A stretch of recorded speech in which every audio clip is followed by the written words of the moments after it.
guys, and welcome back to my channel, All That Jazz. So, long time no see. Well, it hasn't been that long, I suppose, but what? A month or so. Yeah, life has been lifing. I hope everything is good with every one of you, your family, your pets, everything.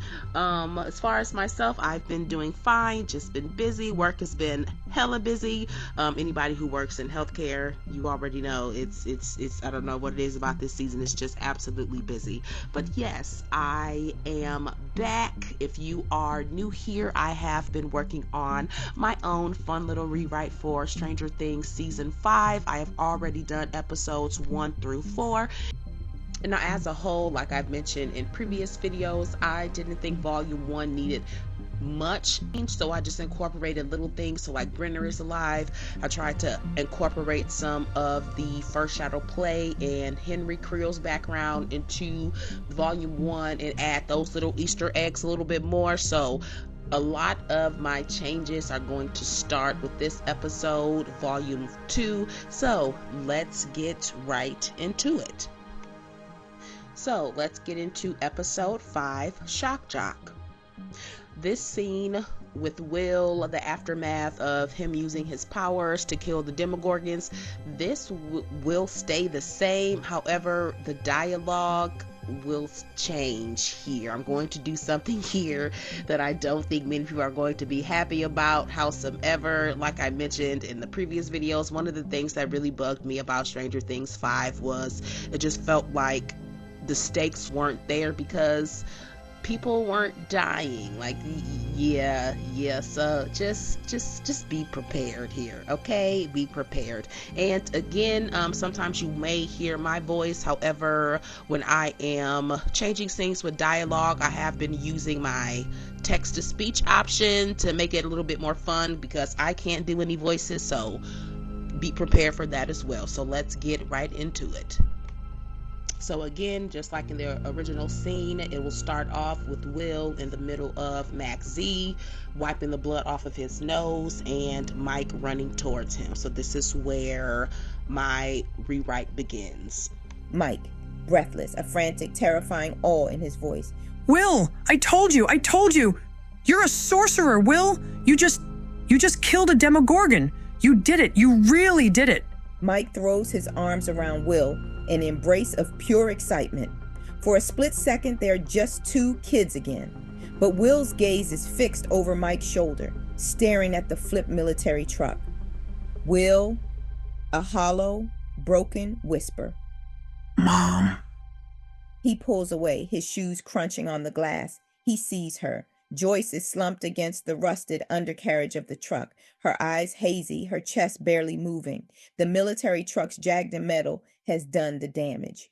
Will collapses beside her, his hands hovering over the wounds. Mike stands behind him, paralyzed, having déjà vu from finding Ted. Joyce, a shallow, wet rasp.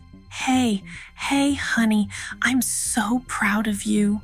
Will, sobbing, his eyes flickering black.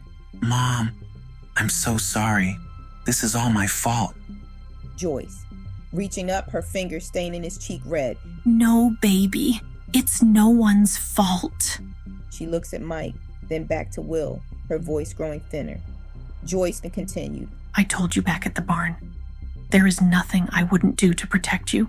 I meant it. I love you and Jonathan, always.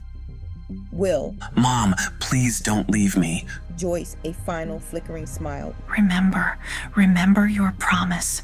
Take care of each other, and don't let it consume you too. You don't let him win, Will. You hear me? You don't let him win.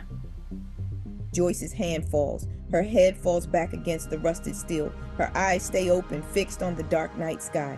Joyce Byers takes her final breath. Ash drifts through the air like snow. Will presses his forehead against her shoulder. He is silent, his body shaking with a grief so deep he can't even make a sound. In the distance, military helicopters approach, their searchlights cutting through the thick black smoke. The sirens of backup convoys scream, closing in from every street.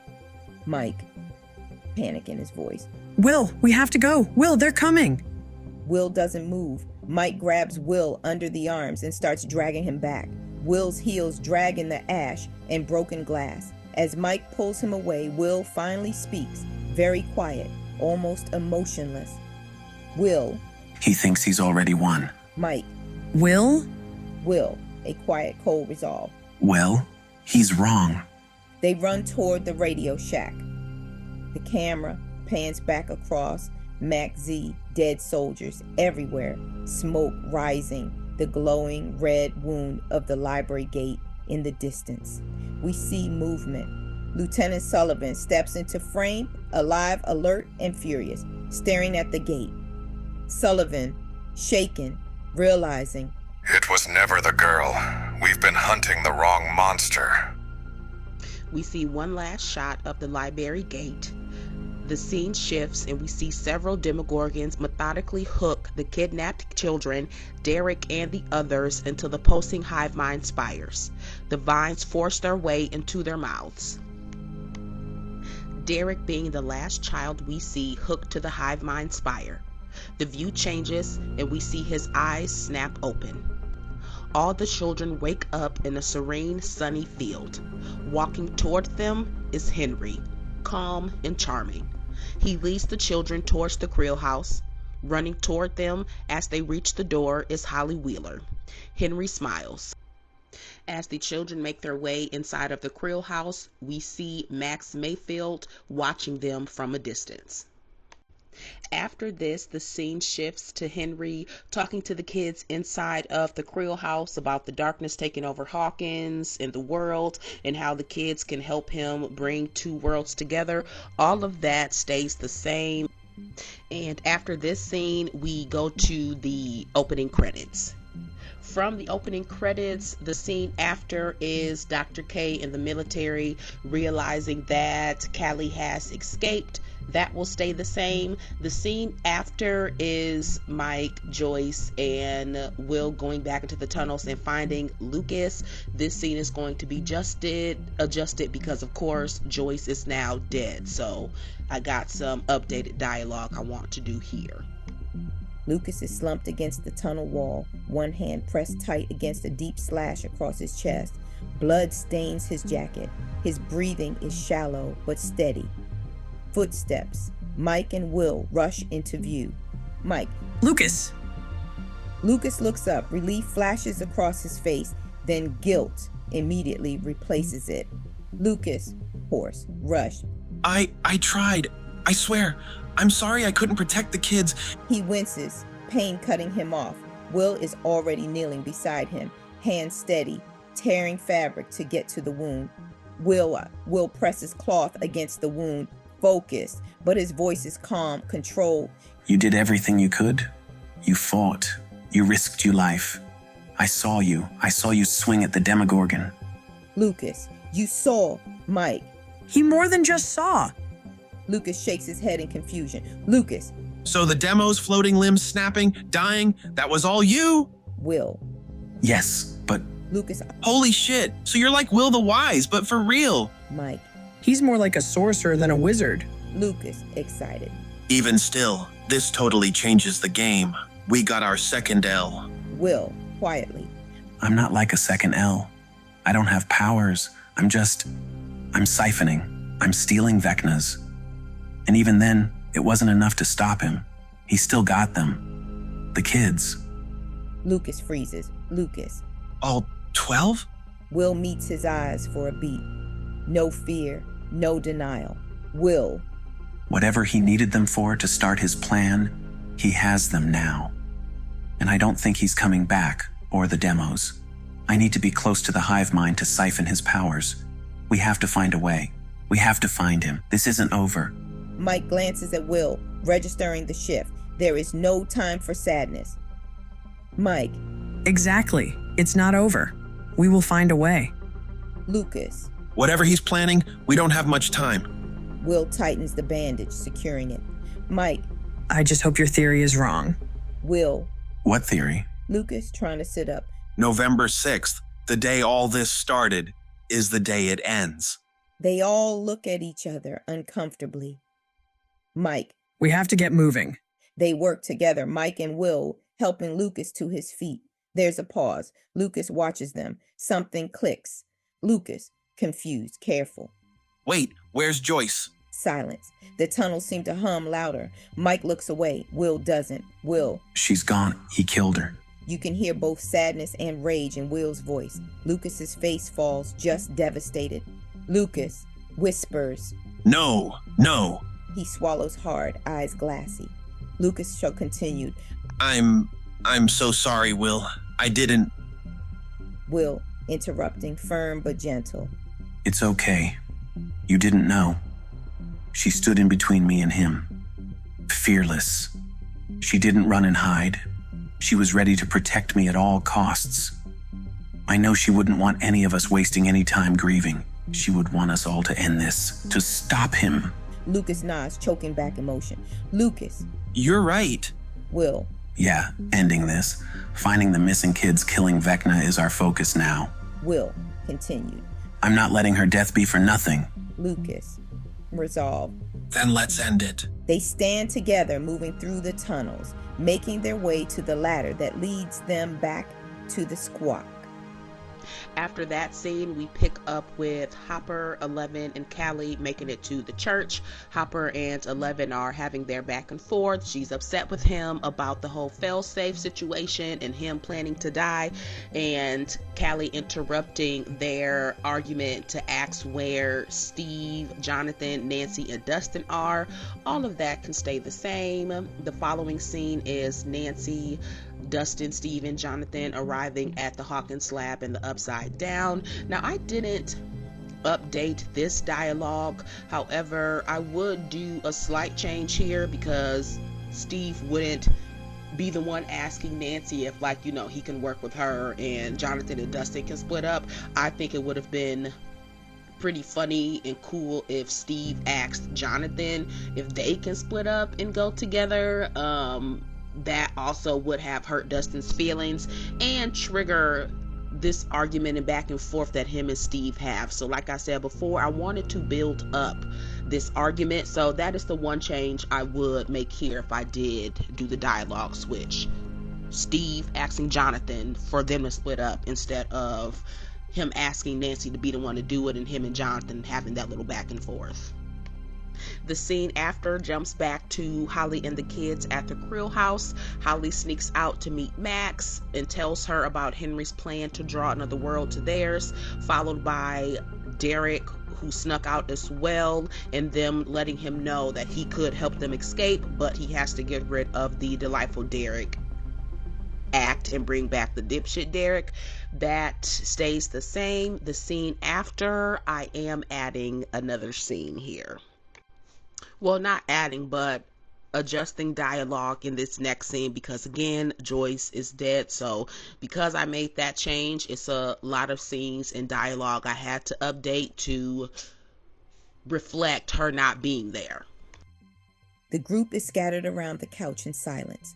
Lucas is staring into blank space. Robin is shaken, eyes red from tears. Will is sitting very still, Joyce's axe resting across his knees, his hands wrapped around the handle like it's the only thing keeping him grounded. Lucas, voice hollow, whispering. So what now? I mean, where do we even go from here? Robin whispering. We can't just act like she's not. Murray slams a heavy radio manual onto the desk, the crack echoing like a gunshot. Murray, anger and pain in his voice. Like she's dead? Is that the word you're looking for? Because that's the reality. Joyce is gone. Mike, snapping. Hey, shut up, Murray. Have some respect. Murray, walking into the center of the room, eyes fierce. Respect? You want respect, Wheeler? Then respect what she did. Respect her sacrifice by not sitting here crying while Vecna finishes what he started. We are at war. This isn't a weekend campaign in your basement anymore. In war, there are casualties. People die. Good people. People we love. Lucas, voice trembling, but angry. You don't think we know that? Mary. Knowing it and accepting it are two different things. If we don't find Hopper, 11, Dustin, Nancy, Jonathan, and Steve, then Joyce died for nothing. Murray's voice cracks slightly despite himself. Murray, quieter, tears forming. It can't be for nothing. It just can't. A heavy silence falls over the room. Lucas looks like he wants to swing at Murray. Robin stares at the floor. Will doesn't move. Mike slowly stands up and steps forward. Mike. He's right, and I hate that he's right, but he is. Vecna thinks he's already won. He thinks he broke us. So we prove him wrong. We don't stop. We don't fall apart. And we don't let what happened to Joyce be for nothing. Mike looks around at all of them. This is the leadership moment. Mike looking at all of them. We're the party, and the party doesn't quit, so we make a plan right now. Silence. The shift has happened. They are no longer reacting. They are planning. Robin, wiping her eyes, switching into problem-solving mode. Okay. Then we start thinking. Could we build another telemetry tracker? Mike. Dustin built that himself. I have no idea how it works. Erica. And even if we did know how, it would take days we don't have. Mike. Then we need another idea, because sitting here isn't an option. Silence again. The weight of everything sits on them. Then Murray suddenly. Is anyone else starving? Everyone slowly turns and looks at him. Robin raises her hand slightly. Murray exhales, some of the asshole mask slipping as he glances at Joyce's axe and Will's hands. He clears his throat roughly. Murray. Seeing as how there's no tequila in here, food is the next best thing to help me think. They get up and start pulling out snacks. Murray grabs bugles and offers some to Erica. Erica, smugly and quietly. The world is ending. We're at war, remember? Murray. Precisely. The human mind requires calories to sustain focus and creativity. Now eat. Will sits quietly in the background the whole time, still holding the axe. Following that, we can keep the scene with Lucas popping his popcorn and Erica walking around drinking her juice box, and then noticing the newspaper article highlighting WSQK welcomes Hawkins AV Club with the pic of Dustin and Mr. Clark. Lucas and Erica both have their moment of realization of what the group should do next, and we hear both of their plans. They can still have their little bickering moment back and forth, but ultimately Erica would suggest going to Mr. Clark to help with the telemetry tracker, and then Lucas comes up with the plan to reheat the Demogorgon to help Will tap back into the hive mind. And instead of Joyce being the one to tell them to try both plans, it will be Mike telling them, so we try both. We throw 2 darts and pray for a bullseye. Following that scene, we go back to the Upside Down lab where Steve and Dustin are searching for clues.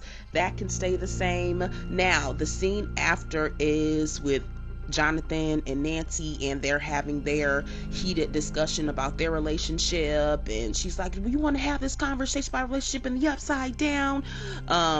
Yeah, that's going to be changed because of course they're broken up, so I did change this dialogue too. Jonathan. I'm starting to worry Dustin might be wrong this time. I mean, this place is dead. I don't know, the whole thing just seems increasingly unlikely. Nancy.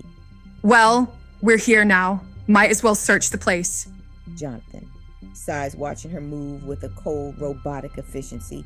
Nancy, hey, can you just stop for a second?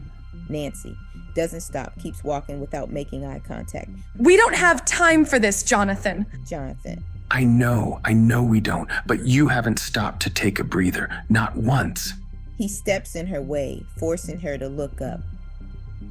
I wanted to ask how you're doing. Really? Nancy, voice tight. I'm fine. Okay. Jonathan. Your dad is dead, Nancy. Holly is God knows where in this place, and your mom is hooked up to a ventilator at Hawkins General fighting for every breath. You don't have to be fine with me. Nancy, her jaw tightens, a tone creeping in. What do you want me to say? That I'm falling apart? That I'm terrified? Would that help us find Holly? Jonathan. See? That's it, that tone. You're freezing me out again. Nancy. atone, I'm being practical. Or Jonathan. No, you're being a ghost. Look, I know we aren't together anymore. I get it, but I still know you, and I know that look in your eyes. You're running on fumes, and you're acting like I'm the enemy just for noticing. Nancy. I'm not acting like you're the enemy. I just don't have the space for this right now. Holly is missing. Jonathan. We need to be a team, Nancy, like we used to be. Not just for the mission, but because if we're going to survive what's on the other side of that wall, we can't be strangers. I'm scared too, okay? I'm really scared. But you being honest with me, even if it's just to say you're hurting, that's the only way we stand a chance. Nancy. She finally stops, her eyes shimmering with a mix of rage and exhaustion. You want honesty? Fine. Every time I look at you, I remember the person I was before all of this. And that person is gone. My family is gone. So yeah, I'm hesitating to talk to you because talking to you makes this real. And if it's real, I might not be able to do what I have to do to save Holly. Jonathan, softly. You don't have to carry your whole family alone. You never did. Nancy, putting the walls back up, turning away. Can we please just find this shield generator? Nancy walks the opposite way. Jonathan keeps ahead and notices a melted doorknob and begins forcing his way through the melted metal. Nancy runs back towards him, wondering what all the commotion is.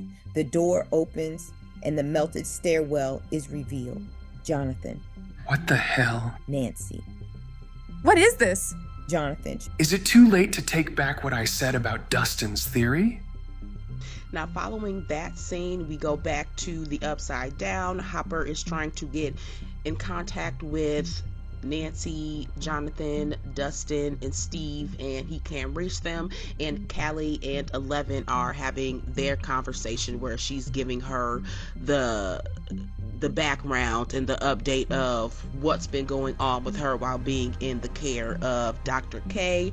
I didn't change anything here. However, now that I'm sitting here thinking about it, what I would like to change is maybe Callie telling Elle how long she's been there or been with the military and how long has Dr. K been doing these experiments on her. I always guessed it was at least 9 months because of the pregnant ladies, but it would have been nice if she told 11, like, you know, she's been in the care of Dr. K for close to 2 years. So that would be the one thing that I would change. Otherwise, that scene is fine. Now, following this, I am adding a brand new scene. So later, I think it's episode 7, we have Dr. K Akers going to the hospital wing in the Maxie compound to talk to Lieutenant Sullivan, and he's giving them the rundown of what happened with the Demogorgons and Vecna and how they were unprepared.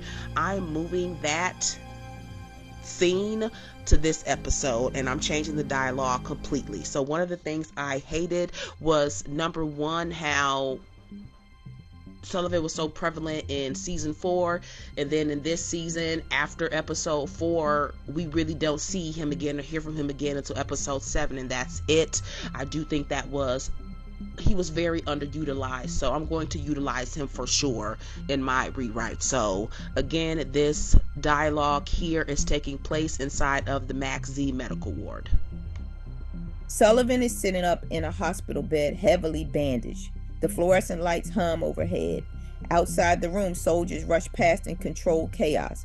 Dr. K and Akers enter, studying tactical maps and 11's last known locations. Sullivan. We've been chasing a ghost, Kay. For 2 years, we've been hunting a girl while the real architect was building an army under our feet. Dr. K. The girl is the architect. She opened the gates. Everything that's happening started with her. Sullivan? No, everything started with him. I heard him while I was down. I heard him talking to the Byers boy. He chose those kids because they were weak, easily broken, easily reshaped. He didn't say she chose them. He said he did. It was never the girl. Dr. K. Cold, control. You're confusing cause and effect, Lieutenant. Without 11, there are no gates. Without gates, there is no monster. Neutralize 11, and this all ends. Sullivan. angry now and in disbelief. You really believe that? After what we just saw out there? Those soldiers didn't die because of a little girl. They died because something is using this world like a testing ground. Akers, uneasy. Ma'am, the breach team reported. Dr. K cuts him off.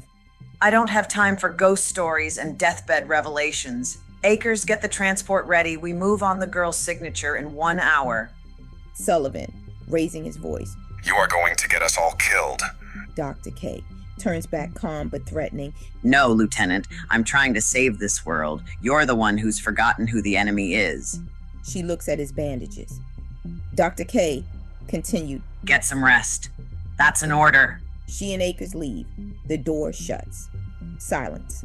Sullivan slowly reaches up and rips the IV out of his arm. Sullivan, quiet to himself. Owens was right. Okay, so following that addition, there are a few scenes after that will stay the exact same. So Derek going into the woods to find the cave, and then Max and Holly making their escape plans. That'll be the same. Following that is Will and Robin setting up their part of the shock jock plan, and they're on the roof of the little thing, that little space under the tower, and he's asking her questions about Tammy. That can stay the same. I wasn't going to change anything there. And then following that is Holly and Max finding the door in the middle of the fields, which leads them to the past memories of Henry's. That will stay the same. Now here I am adding another scene. Back at the Maxey compound, Sullivan presses his bloody hand against the scanner. The system hesitates, then clicks. The door hisses open. Thanks to Vecna's attack, there aren't any soldiers around. Inside a cramped concrete cell, low light, a metal cot bolted to the wall. Dr. Sam Owens sits on the cot calm, like he's been expecting this. He doesn't even look up. Owens. Let me guess. You finally met the real monster. And it wasn't the girl. Sullivan says nothing for a moment. That silence is the answer. Sullivan. I should have listened to you in Nevada. I was hunting the shield while the sword was already at my throat. I need your help, Sam. Kay's going to get us all killed. Owens finally looks up at him. He studies Sullivan's face. The bruises, the blood, the 1,000-yard stare. Owens. I've been telling you that for years, Jack. But what's coming now? We're going to need more than a soldier and a doctor to survive it. We need the girl, and we need the people who've been helping her, which means we start with the kids. Before Sullivan can respond, a voice comes from the darkest corner of the cell block. Voice, quiet and calm. You're gonna need someone who knows Hawkins inside and out. Someone who knows where those kids actually hide when they don't want to be found. Both Sullivan and Owens turn toward the darkness. A figure shifts forward, slowly stepping into the dim yellow hallway light. It's Sheriff Calvin Powell, older, weathered, but his eyes are sharp. Powell. And lucky for you, I've been looking for those kids since November 6th, 1983. Sullivan stares at him, surprised. Sullivan. They locked up the sheriff? Powell. I wouldn't lie for them.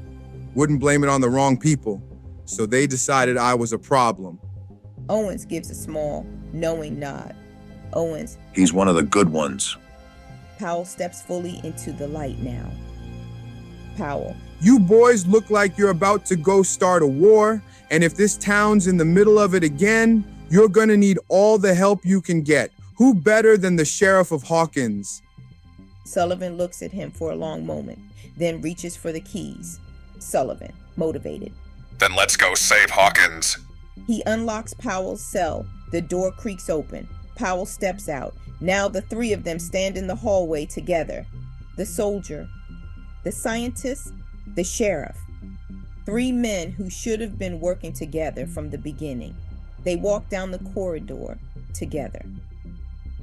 the following scene is back at the Hawkins lab inside the Upside Down. This is the scene where Dustin and Steve finally have their huge and emotional fight. I don't want to change this scene here. However, I am extending this scene some.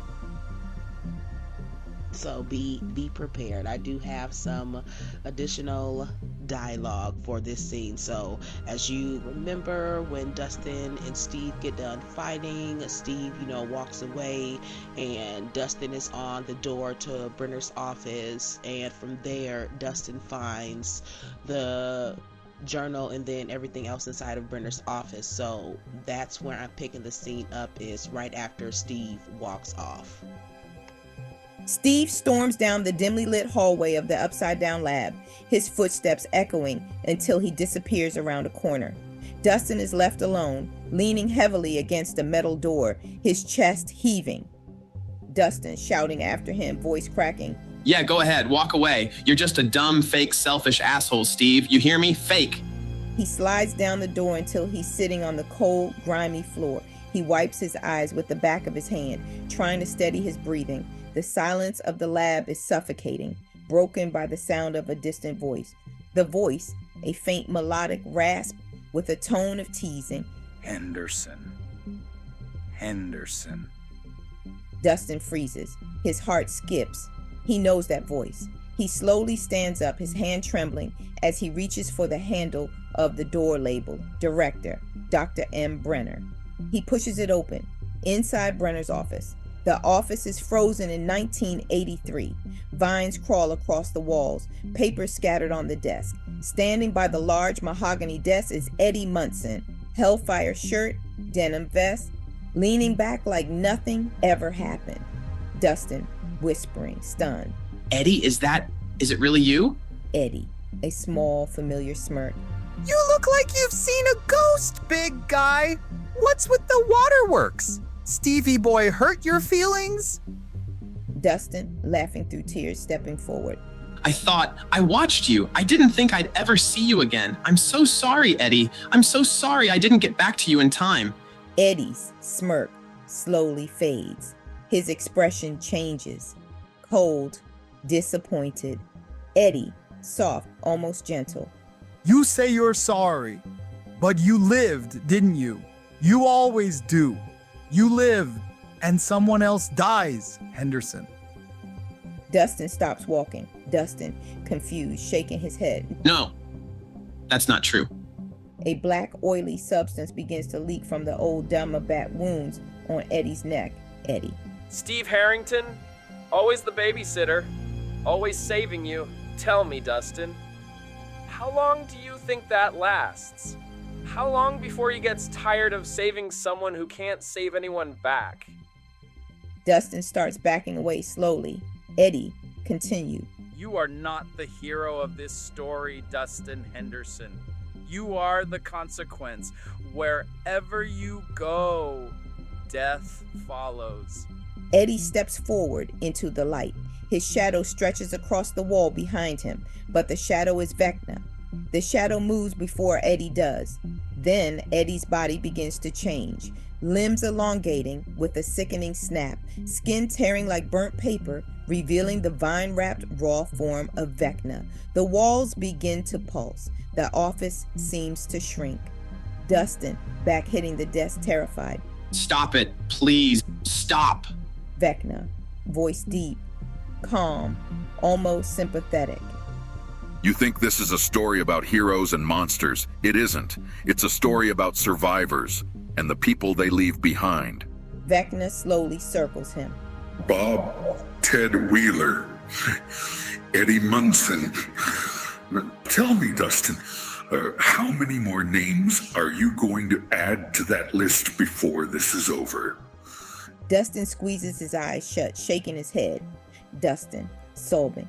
It's not real. You're not real. It's not true. Vecna leans down close to him. Oh, I am the only thing that is real. Your party, your friends, your heroes. It's a comforting story you tell yourselves. But every party ends, Dustin. And when it does, someone is always left alone in the dark. Vecna raises a clawed hand and grabs Dustin by the throat, lifting him slightly. You will all die in the dark, and you will die alone, just like he did. Vecna points to where Eddie once stood. Then suddenly, Vecna vanishes. Dustin drops to the floor, gasping, coughing. The room is silent again. He grabs his flashlight, shining it around the office to make sure Vecna is really gone. The beam lands on the board behind Brenner's desk. Diagrams, maps, equations. At the center of it all, Hawkins' lab. Lines connecting outward like a barrier. It's the same map Dustin drew earlier. Dustin stares at it horrified. Then, from the darkness behind him, Vecna's voice one last time. Go ahead, Henderson. Tell them what you see. I want them to know where to find me. A small, cold smile in the darkness. It won't matter. By the time you reach me, it will already be over. Dustin stares at the map and pulls out his own he drew earlier, the exact same circle. He whispers to himself, What the hell? Now, one of the things that I did feel season 5 was missing was more of Vecna and that feel he was giving in season 4 when he was terrorizing the kids and going into their minds and doing all of that. So that is one of the reasons why in my volume 2 specifically, I wanted to incorporate him still terrorizing the party and basically trying to wear them down to where they won't fight back. So that was my intention on Dustin and some of the others who will encounter Vecna 2 having these moments. Following that scene, it will go back to Jonathan and Nancy. They're continuing to walk around the upside down, just at a higher level, and they see the melted walls and doors. The dead soldiers are stuck in the melted walls and in the ground, and in their mind they still believe Vecna is behind this with dark magic. The scene after is again with Callie continuing her story to 11 about what happened to her while she was captive with Dr. K. This time we see all of the pregnant women, and we learn that her blood was not working in the same way that 11's has or Henry's did in the past, so it didn't do anything for the pregnant women, so that can stay the same. The following scene is Derek as he's trying to make his way to the cave, and Henry finds him and threatens his family. That will stay the same. And then the scene after is back to Max and Holly going through the memories and being stuck at the merry-go-round until they are able to use the middle of it to get back to Holly's room and eventually inside the Wheeler's house. Okay, so after that, those scenes consecutively, none of those will change. I do want to add another scene. Back at Magsy's compound, Sullivan leads Owens and Powell to a concealed maintenance hatch. He pulls up a metal grate, revealing a dark tunnel. Sullivan. These tunnels are all over the city of Hawkins. It's how the girl and the others have been slipping in and out of the Mac Z undetected. I overheard the Byers boy and the Wheelers boy talking about it. Follow it. It has to lead to them. Dr. Owens, concerned. You aren't coming with us? Sullivan, checking to make sure they're not being followed. I have one more thing I have to do. One more person who has the answers we're missing. Sheriff Powell, quietly. I hope it's more men. We are going to need all the help we can get. Sullivan's thinking. I will see what I can do. In the meantime, gather as many folks as you can. If I make it back safe, I will find you. Sullivan shuts the hatch, leaving Owens and Powell to the darkness of the tunnels as he turns back toward the shimmering red glow of the library gate. Okay, following this scene, we go back to the squawk. The group is finishing up the shock jock plan with the Demogorgon hooked up to all the voltage. Of course, because Joyce is gone and not in this scene, it would be Lucas and Mike giving Will his pep talk before he taps into the hive mind. All of the things that happen with Henry turning into Vecna and revealing himself to Holly for the first time, and finally catching Max and choking her out, all of that will stay the same. Same thing with Will helping Max and Holly escape and telling Max to run. That will stay the same. And then the last scene of this episode with Nancy's stupid ass shooting the exotic matter, that will stay the same. And that is how I would close out this episode. Okay, well, there you have it, guys. That is my rewrite for Stranger Things Season 5, Episode 5, Shock Jock. I really hope you enjoy all the rewrites and things that I added to here. I really was upset that we didn't hear anything about Dr. Owen, see him anything in Season 5, and the underutilization of Sullivan. So yeah, I hope you guys like the add-on of me bringing them back. Yeah, comment, like, subscribe if this is your vibe. Until then, guys, stay curious and stay out of the upside down. I'll see you in the next one.